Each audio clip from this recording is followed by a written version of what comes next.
नमस्ते विद्यार्थी मित्रांनो, कसे आहात? मजेत का? कोरोनाचा काळ चालू आहे, परंतु शाळा बंद, शिक्षण सुरू हा आपला उपक्रम चालू आहे आणि सगळी मुलं उत्साहाने त्यामध्ये सहभागी आहे. बऱ्याच मुलांचा मला फोन येतो, सर मीची प्रश्नोत्तर लिहिली, मला हे समजलं नाही. आणि आपण ग्रहभेटीमध्ये सुद्धा मुलं तुम्हाला ज्या शंका येतात त्या मुलं जसे विचारतात तसं माझी सगळ्या मुलांना विनंती आहे, मी ग्रहभेटीला आल्यानंतर तुमच्याकडे अशी प्रश्नांची यादी पाहिजे की सर मी हे लिहिलं पण मला हे समजलं नाही, सर मला भागाकार येत नाही, असे प्रश्न तुमच्याकडे पाहिजे. मी येईपर्यंत आपल्या घरामध्ये असलेल्या मम्मी पप्पा मोठी भाऊ बहीण यांची सुद्धा मदत घ्यायची आहे. पण बिगर अभ्यास करता अजिबात राहायचं नाही. मुंग्या कधी काम करायचं थांबवतात का? सूर्य कधी उगवायचं थांबतो का? चंद्र कधी उगवायचं थांबतो का? हवा नदीचं पाणी कधी वाहायचं बंद झालंय का? मग आपण का बरं थांबायचं? सतत जसं टाइम मॅनेजमेंट आहे तसा आपला दिवस बरोबर गेला पाहिजे. नेहमी सतत कामात राहिलं पाहिजे. ते म्हणतात ना, रुका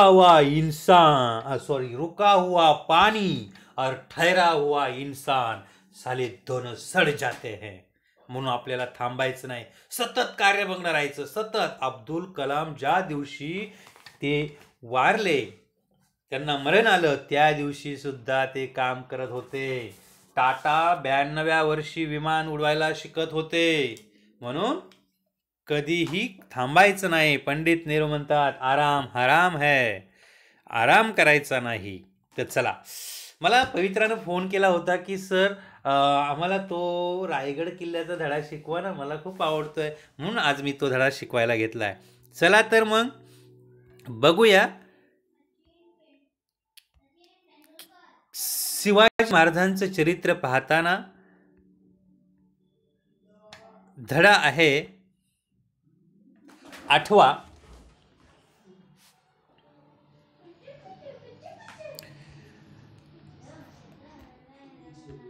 धडा. अरे वायफाय प्रॉब्लेम.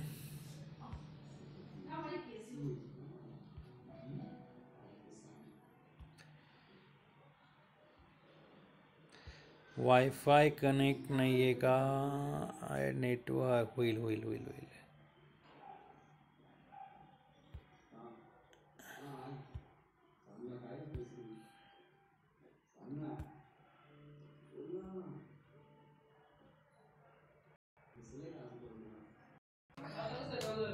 तर स्वकीयांचा बंदोबस्त, स्वकीय शत्रूंचा बंदोबस्त शिवाजीराजांनी कसा केला?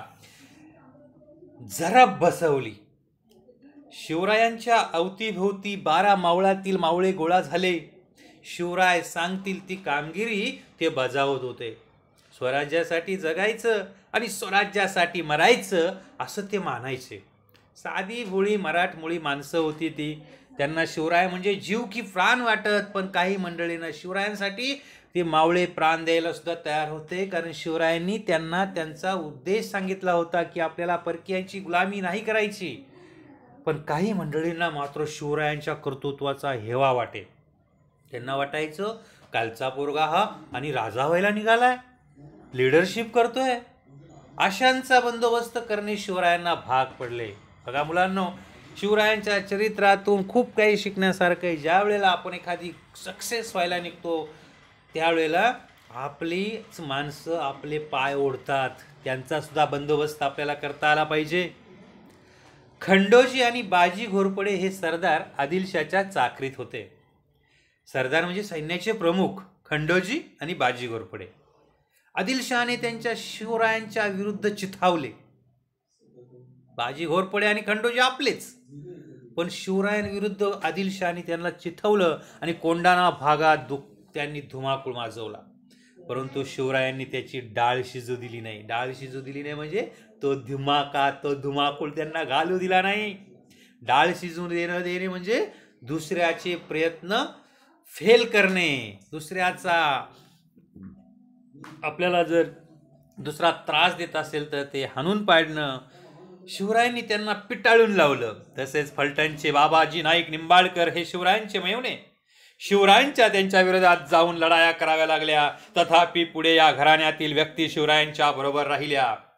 शिवरायांचा जवळचा नातलग संभाजी मोहिते नाव त्याचे. जवळचा नातेवाईक संभाजी मोहिते हा त्यांच्या सुपे परगाण्यात होता. त्याने शिवरायांविरुद्ध कारवाया सुरू केल्या. शिवरायांनी सुप्याला जाऊन त्याला पकडलं आणि त्याची रवानगी कर्नाटक प्रांतात केली. कर्तव्यापुढे शिवराय नाते गोते काही मानतच नव्हते. आणि मग बघा, आपला पुतण्या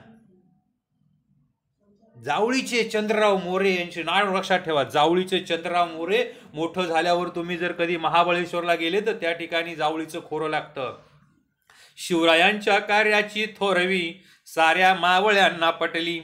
त्यांचे नाव सगळीकडे दुमदुमले. जी ह जी जी ढू. शिवराय लोकांचे राजे झाले. शिवराय लोकांचे राजे झाले. आणि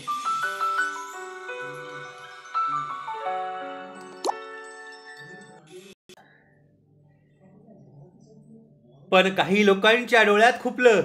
जावळीचे मोरे असेच होते. मोरे हे जावळीचे जहागीरदार. त्यांची जहागिरी रायगडापासून कोयना खोऱ्यापर्यंत होती. ते विजापूरचे आदिलशाहचे जहागीरदार होते. आदिलशाहने त्यांना चंद्रराव हा किताब दिला होता. जावळीचे जंगल अत्यंत दाट होते. भर दिवसा सूर्यकिरणांनाही तेथे शिरकाव नव्हता. त्या जंगलामध्ये लांडगे, वाघ, अस्वल, श्वापदे, जंगली प्राणी राहायचे. मोऱ्यांची जावळी म्हणजे वाघाची जाळीच होती. त्यामुळे मोऱ्यांच्या वाटेला कोणी जात नव्हतं. कोणी हिम्मत केली शूर शिवरायांनी. त्याला कारण असं घडलं. दौलतराव मोरे 1645 साली मरण पावला आणि त्यांच्या वारसामध्ये तंटे सुरू झाले. शिवरायांनी यशवंतराव मोरे याला मदत केली आणि त्याच्या मदतीने यशवंतराव जावळीच्या गादीवर चंद्रराव म्हणून बसला. त्यावेळी यशवंतरावने शिवरायांना खंडणी देण्याचे कबूल केले आणि त्याच्या कार्यात मदत करण्याचे कबूल केले. पण गादीवर बसल्यावर यशवंतराव विसरला मदत केल्याचं. कुठला शिवाजी आणि कुठला करार असा तो बोलू लागला.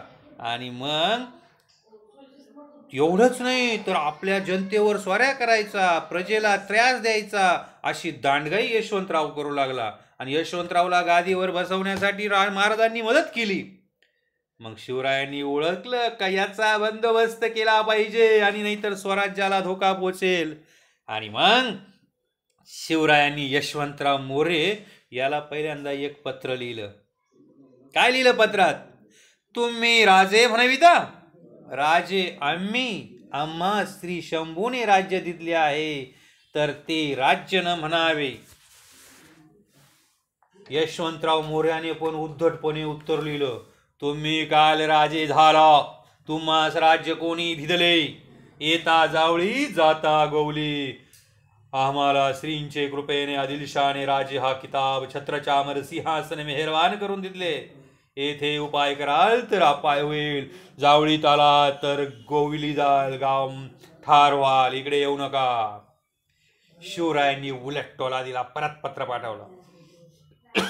जावळी खाली करून राजे न म्हणून छत्रचामर दूर करून हात रुमाले बांधून भेटीस येऊन हुजुराची चाकरी करणे. आणि इतकं जर नाही केलं तर बंडखोरी केली मारले जाल. मरण नको असेल तर जावळीचं ते राज खाली करायचं, छत्रचामर दूर करायचं, हाताला फक्त रुमाल बांधायचा आणि आमच्या भेटीला यायचं. जर नाही केलं तर ठार होईल असं शिवरायांनी पत्र लिहिलं. मग काय, जावळी भोवती तो घनदाट जंगल, रायरीचा किल्ला अजिंक्य, मोरे मंडळी पुष्कळ होती. जावळी जिंकणं सोपं नव्हतं. भरपूर तयारी करून शिवरायांनी जावळीवर स्वारी केली. सुमारे महिनाभर यशवंतरावाने झुंज दिली. तिकडून मोऱ्यांचं सैन्य, इकडून शिवाजी महाराजांचे मावळे. मोऱ्यांचं सैन्य सुद्धा खूप होतं. घनदाट जंगल होतं. रायरीचा किल्ला होता. पण यशवंतरावाचं सैन्य मारलं गेलं. अखेरीस आपल्या मुलांना घेऊन यशवंतराव धम रायरीवर पळाला आणि रायरीवर चालून गेले. त्यांनी रायरीच्या किल्ल्याला भक्कम वेढा दिला शिवरायांनी. यशवंतराव 3 महिने त्या किल्ल्यामध्ये होता. मग शेवट म्हणे, राजे मला माफ करा. मुलांबरोबर आला आणि शिवरायांची माफी मागितली. आणि त्या ठिकाणी रायरीचा जो किल्ला होता तोच किल्ले रायगड. जावळीचा विजय फार महत्वाचा होता. त्या विजयामुळे शिवरायांचे स्वराज्य पूर्वीपेक्षा दुप्पट, हा बघा तो किल्ला दुप्पट वाढलं होतं. रायरीचा प्रचंड किल्ला स्वराज्यात आला. हा किल्ला बघून शिवरायांना धन्य वाटले. वाह वाह मावळ्यांनो वाह. त्यानंतर त्यांनी जावळी जवळच असलेल्या त्या रायरीच्या किल्ल्याचं नाव ठेवलं रायगड. आणि मग असलेला भोरप्या डोंगरावर एक नवीन किल्ला बांधला, त्याचे नाव ठेवले प्रतापगड. फलटणचे निंबाळकर, जावळीचे मोरे, सुप्याचे जाधव नाही. जाधव कुठले होते? तर अशा प्रकारे रायगडाचं चित्र सगळ्यांनी जमवायचं आणि ते त्या ठिकाणी लिहायचं आणि गुगल पे मध्ये पप्पांना म्हणावं, पप्पा रायगडची माहिती काढा ना, रायगड आम्हाला ऐकायचं आहे, रायगड किल्ला. शिवराय आणि यशवंतराव मोरेंची लढाई लावा ना गुगलमध्ये पप्पा.